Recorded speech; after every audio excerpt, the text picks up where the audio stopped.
दोस्तों नमस्कार, बिहिनिया संजय से मैं कौशल तिवारी। छत्तीसगढ़ में ईडी ने जो धमक मचाई थी उसकी गूंज अब धीमी क्यों हो गई है। 500 करोड़ रुपए के कोयले घोटाले को लेकर ईडी ने तब आईएएस समीर बिश्नोई, कोयला कारोबारी सुनील अग्रवाल, वकील लक्ष्मीकांत तिवारी और अब बड़े माफिया के रूप में प्रस्तुत किए गए सूर्यकांत तिवारी को गिरफ्तार किया गया है। सूर्यकांत तिवारी की तबीयत खराब होने के कारण उन्हें अस्पताल में भी भर्ती किया गया और इन सारी कवायदों के बीच अब सबसे बड़ा सवाल यह है कि ईडी की जांच क्या धीमी हो गई है, उसमें कोई बाधा डाल दी गई है। कौन डाल रहा है बाधा, यह सबसे बड़ा सवाल है।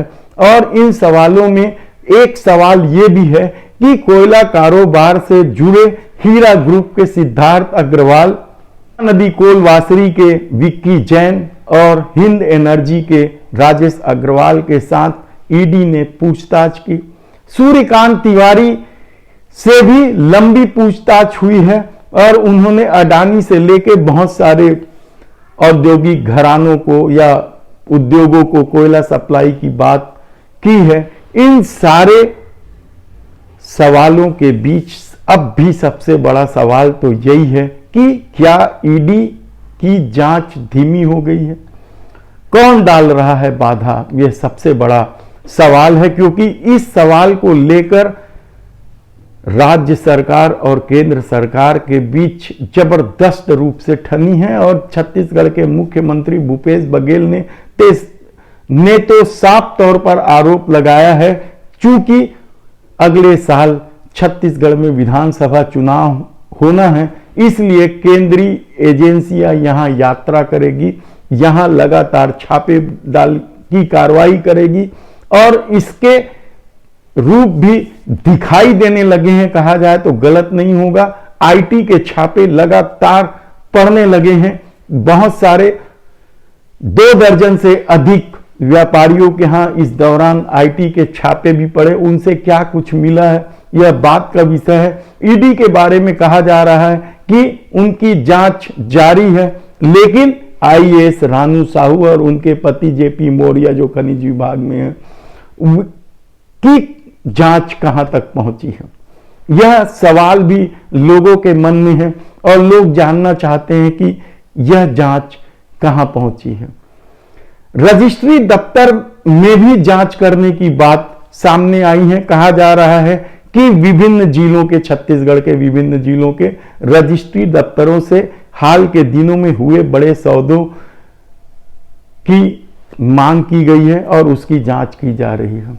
इन सब के बाद सूर्यकांत तिवारी के बारे में कहा जाता है कि उन्होंने अडानी का भी नाम लिया है, ऐसी चर्चा है। तो क्या जांच में अडानी बाधा है या वे लोग बाधा में हैं जो भारतीय जनता पार्टी के पाइपलाइन है, यह सबसे बड़ा सवाल है। कहा जा रहा है कि छत्तीसगढ़ में अभी भी बहुत सारे औद्योगिक घराने या जो बड़े उद्योगपति हैं उनका तार नागपुर से जुड़ा हुआ है, उनके संबंध नागपुर से हैं और बहुत ही मधुर संबंध है। ऐसे में क्या जांच में वे लोग बाधा डाल रहे हैं? कितने सवाल हैं, लेकिन इन सवालों के बीच सबसे बड़ा सवाल तो यह है कि 500 करोड़ रुपए के कोयले घोटाले में जब 25 रुपया टन वसूली का मामला है और इस पूरे मामले में करोड़ों रुपए का लेन देन है, करोड़ों रुपए का खेल है, तब यह जांच मुख्यमंत्री तक कैसे नहीं पहुंच पा रहा, यह भी एक बड़ा सवाल है। और लोग सोच रहे हैं या चर्चा का विषय है कि इस मामले में शीघ्र ही ईडी मुख्यमंत्री के करीबी अफसर और सत्ता से जुड़े कुछ लोगों को पूछताछ के लिए नोटिस दे सकती है। लेकिन सबसे बड़ा सवाल तो अब भी खड़ा है कि ईडी की रफ्तार जो इस तरह तेज थी, अचानक धीमी कैसे हो गई। कहा जा रहा है कि छत्तीसगढ़ में बहुत सारे विभाग ऐसे हैं जहां मनी लॉन्ड्रिंग के मामले हैं।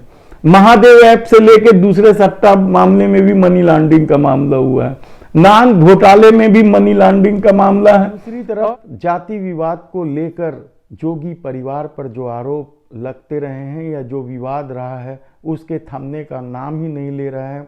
और इस बार जोगी परिवार की बहू ऋचा जोगी के खिलाफ फर्जी जाति प्रमाण पत्र के मामले में एफआईआर दर्ज की गई है। हालांकि ऋचा जोगी ने कहा है कि उन्हें डराने का काम किया जा रहा है और वे डरने वाली नहीं है, वे इसे न्यायालय में चुनौती देंगी। दूसरी तरफ भानु प्रतापपुर में उपचुनाव को लेकर सर्वदलीय आदिवासी समाज अभी भी आरक्षण को लेकर सरकार से नाराज है और प्रत्याशी वहां 21 प्रत्याशी वहां खड़े हुए हैं। ऐसे में चुनाव बेहद दिलचस्प हो जाता है और देखने वाली बात यह है कि क्या यह सेमीफाइनल कांग्रेस जीतेगी। ऐसे कितने ही सवाल हैं, आने वाले दिनों में इसका जवाब मिलेगा।